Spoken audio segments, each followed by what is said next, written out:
তারাপীঠ মহাশ্মশানে যজ্ঞ করলাম। আজকের তারিখ 30/4/2024। এই যজ্ঞটি নবগ্রহের ওপরে করা হয়েছে। এখানে বগলা যন্ত্র, দৈবশক্তি লাভের যন্ত্র, গর্ভযোগ যন্ত্র, মহামৃত্যুঞ্জয় যন্ত্র এবং আরেকটি স্পেশাল যন্ত্র দেওয়া হয়েছিল, যে যন্ত্রের মাধ্যমে বাস্তুর ক্ষতি এবং তার উপরে যত রকম ক্ষতি আছে সেই যন্ত্রটি যজ্ঞের মধ্যে বসানো থাকলে অটোমেটিক সেটা কেটে যায়।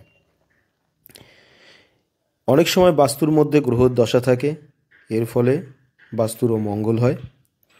তো আমরা প্রথমে করি কি, সমস্ত দেবদেবীকে আহ্বান করে তাদের মন্ত্র আছে সেই মন্ত্রগুলো জপ করে বাস্তুদোষ এবং তার উপরে যদি কোনো রকম ক্ষতি করা থাকে সমস্তটা কাটিয়ে, অনেক সময় বাস্তুতে গ্রহদোষ থাকে, আমাদের কিছু মন্ত্র আছে যেগুলি প্রয়োগ করলে বাস্তু থেকে গ্রহদোষের সমস্যা মুক্ত হয়। তো সেটা আমরা প্রথমে প্রয়োগ করি। তারপরে তার উপরে যদি কালসর্পদোষ থাকে, মাঙ্গলিক দোষ থাকে, সেগুলোর প্রয়োগ করা হয়। আবার দোষ না থাকলেও আমরা মন্ত্র প্রয়োগ করে থাকি, কারণ সামান্য অসুবিধা থাকলেও যেন সেটা কেটে যায়। তো এগুলো গুরুমুখী মন্ত্র আছে, সেগুলো মন্ত্র দিয়ে আহুতি দিলে হয় এবং নবগ্রহের আহুতি দেওয়া হয়, মহামৃত্যুঞ্জয়ের আহুতি দেওয়া হয়, দশমহাবিদ্যা মন্ত্রে আহুতি দেওয়া হয়। তারপরে তাকে নবগ্রহ কবচ জাগ্রত করে সেই নবগ্রহ কবচটি দেওয়া হয়। তো এখানে যজ্ঞটি আজকে সম্পূর্ণ হলো। আর এত পরিমাণ গরম, আমরা আরও তাড়াতাড়ি যজ্ঞ শুরু করে দিই, কিন্তু গরমের জন্য একটু দেরিতে করতে হলো। রাতের দিকে একটু বেশি সময় আমরা ছিলাম।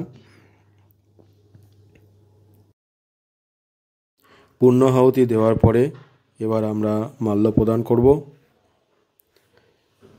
মালা দেওয়া হয়ে গেলে মা যতক্ষণ না এগুলি নিচ্ছে ততক্ষণ আমরা কিন্তু বসে মায়ের মন্ত্র জপ করতে থাকব। যজ্ঞের যে মেন পর্ব সেটা এই মাল্য প্রদানের পর্যন্তই। তারপরে এবার বসে বসে মায়ের মন্ত্র জপ করতে থাকব যতক্ষণ না সেগুলি মা সম্পূর্ণভাবে গ্রহণ করছে। যখন সম্পূর্ণ গ্রহণ করা হয়ে যাবে তারপরে সমাপ্তির দিকে আমরা যাব। তো যখন আমরা মাল্য প্রদান করছি বা পূর্ণাহুতি দিচ্ছি, তারপরে মোটামুটি 1 ঘন্টা সময় লাগে।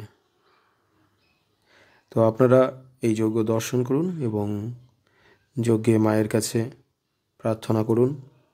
আপনার যেটা মনস্কামনা সেটা মা অবশ্যই পূর্ণ করবে। মা সর্বত্রই আছে, যেখান থেকেই আপনি মাকে ডাকবেন না কেন মাকে পাবেন। ধন্যবাদ।